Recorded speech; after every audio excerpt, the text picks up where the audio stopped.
Hello, hello, gentle friends. This is Miss B.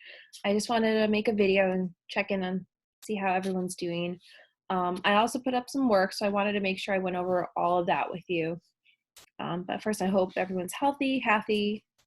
As you can see, I am in my pajamas, very comfy, kind of digging this whole don't have to wear real pants thing, as I'm sure all of you are during this time frame. So we're going to do a little bit of a review on our expectations, or rather on my expectations. And so if you go to our Google Classroom website, you'll see I've uploaded a bunch of stuff today. So the first thing I uploaded was the video from today's AP College Board presentation.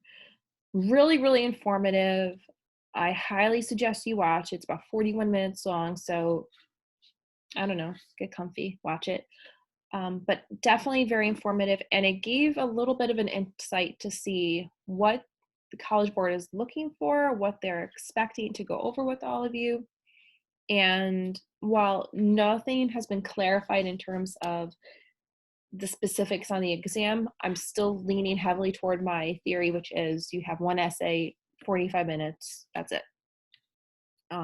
But this has been a really good review. So I've uploaded that video, and I also uploaded here something called AP Lit College Board Notes.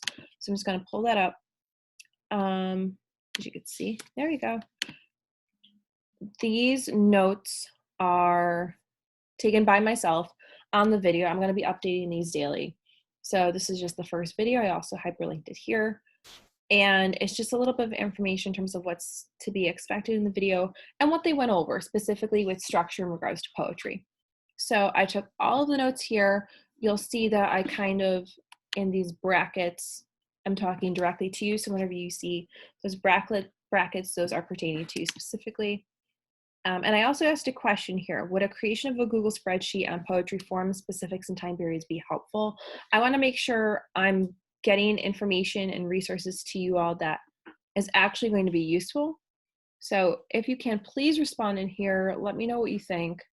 If it's going to be helpful and you're actually going to look at it and review it, I'll make it. If not, I'm not going to waste my time. I'd rather do something that's specific to all of you. But these are the notes from the video.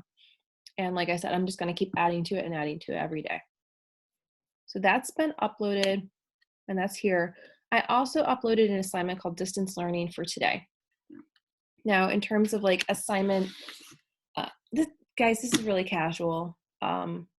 Ultimately, at the end of the day, I want and would love to have everyone doing this, reflecting and kind of going through that professional practice, but I know everyone has different obligations. Wi-Fi access may not be as consistent, so I also understand that as well. So this is really just for the benefit of you. But what I've shared with all of you is that assignment for today into tomorrow. So I've shared 2 poems with you that are in direct alignment with the video that was presented today, as well as the notes that was taken. So focusing on structure and form and poetry. To that end, I have uploaded 2 poems. The first one is Ozymandias. We've done this before. This is something you're familiar with, but I know that we didn't necessarily focus a lot on structure. So I thought we can come back to it and revisit it. And I also uploaded the poem that was suggested on the YouTube video, which is For He That Looked Not Upon Her. And you'll notice, based on the video, this is in that kind of sonnet-esque form. So what I'm asking all of you to do is to take some notes on this. You can comment right on the document. Think about the form, like how's it structured, how's it designed. Think about how the lines are arranged, information presented. Look at the punctuation, specifically with Ozymandias. Look at the rhyme scheme and look at the different shifts where we see that point of view changing or the setting changing or the attitude changing or the mindset changing. So take some notes on that. And after annotating both of these poems, write 2 or 3 claims, or you can call them thesis statements as we have been, or thoughts for each poem about how structure kind of reinforces that overall meaning of the poem. If you are unsure of where to go for this, again, I'm going to direct you back to that video that I uploaded. I'm also going to direct you back to those notes. If you have any further questions, message me, email me, leave something here. But I would love for you to just take a look at this today, go through it, annotate it, put some thoughts and claims down. And then tomorrow at 11:30, I'll open a Padlet for everyone so we can kind of have an at the moment discussion. Google Hangouts is still not open for you in terms of all of you being able to talk to me at the same time. So Padlet is probably going to be the best option until that is fixed by the tech department. We'll see. But Padlet will be open at 11:30, and then we'll be able to kind of talk real time in terms of what we noticed, what we observed, and what we saw. So again, if you have questions for me, please, let me know. Again, I have the notes here. Everything's up on Google Classroom. But let me know. Reach out to me. Again, I hope everyone's healthy, happy, well. And if you know of anyone in the class that just isn't able to watch the video, isn't able to get on, please let me know.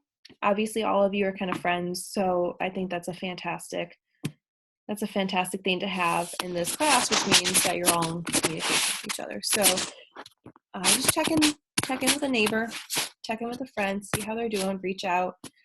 And I look forward to talking to all of you tomorrow. Stay safe, stay happy, and stay well. I'm also going to try to sign out now, so which will probably take longer than it needs to, so don't mind my awkwardness.